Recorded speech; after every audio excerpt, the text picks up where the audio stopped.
நாம் இப்போது புதிய கேமரா வாங்க போகிறோம். ஏன்னா நம்ம தீபம் இயற்கை யூடியூப் சேனலுக்கு அடுத்த ஸ்டேஜுக்கு போகணுமில்லங்க. குவாலிட்டியாக எடுக்கணும், நல்லா கிளாரிட்டி நல்லா வரணும். இதுக்காக சுற்றி பார்த்து இந்த கெனான் EOS R50 கேமராவை நம்ம சன் சிவகுமார், சம்பத்து, வினீஸ் எல்லாம் போய் சுற்றி பார்த்து நல்ல கேமரா வாங்கணுன்ட்டு 2 நாள் இதுக்காக ஸ்பெண்ட் பண்ணி இந்த கேமராவை வாங்குறதுக்கு முடிவு பண்ணி இப்போது ஓப்பன் பண்ண சொன்னாங்க. இதை ஓப்பன் பண்ணுற பாருங்கள்.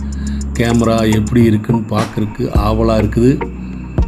உள்ளேருந்து எடுக்கிறேன். இத்தினூண்டாக இருக்குது. லென்ஸு இவங்களுக்கு தனியாக வச்சுருப்பாங்களோ பார்க்கலாங்க. உள்ள லென்ஸ் இருக்குது. எடு சிவகுமார் அதை எடுக்கிற அப்படி அதை பிரித்து பார்க்கலாம். பார்த்தீங்களா, லென்ஸு இது இருந்தால் தான் நம்ம தூரத்தில் இருக்கிற ஃபோட்டோஸை நம்ம பக்கத்தில் எடுக்கிற மாதிரி எடுக்க முடியும்.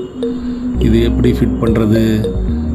பக்கத்தில் ஒரு கேமராமேன் இருந்தார். அவர் சொன்னார், இந்தாங்க நீங்களே இது ஃபிட் பண்ணி கொடுங்கன்னு கொடுத்துட்டோம். அது ஒரு மார்க் இருக்குது, அந்த மார்க் நேர் வச்சு இப்படி திருப்புனா ஃபிட் ஆயிரும் அப்படின்னு அவர் சொல்கிறாரு. அதை பற்றி நாம் நல்லா கற்றுக்கணும் இல்லைங்க.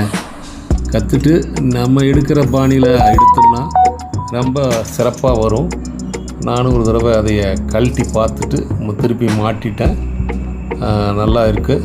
இனி எக்ஸ்பீரியன்ஸில் நம்ம எடுத்து பார்த்தா தான் அந்த கெனான் கேமரா எப்படி இருக்குதுன்னு நம்மளுக்கு தெரியும். நல்லா இருக்கும். ஏன்னா அவங்க அந்தளவுக்கு நீட்டாக துல்லியமாக எடுக்கிற மாதிரி நிறைய ஆப்ஷன் வச்சுருக்குறாங்க. அது எல்லாமே நம்ம கற்றுட்டு அது எடுத்தோம்னா சிறப்பாக வரும். யூடியூப்பில் இனி நல்ல கிளாரிட்டியாக நம்ம ஃபோட்டோஸ், வீடியோஸ் எல்லாம் பார்க்கலாம். பட் என்ன இருந்தாலும் நம்ம ஃபோனில் எடுக்கிற வசதி வராதுன்னு நான் நினைக்கிறேன். பார்க்கலாம். உபயோகப்படுத்தி போனால் தான் நம்ம எதுவுமே தெரிஞ்சுக்க முடியும். நன்றி, வணக்கம். உங்கள் ஆதரவை எதிர்பார்க்கிறோம்.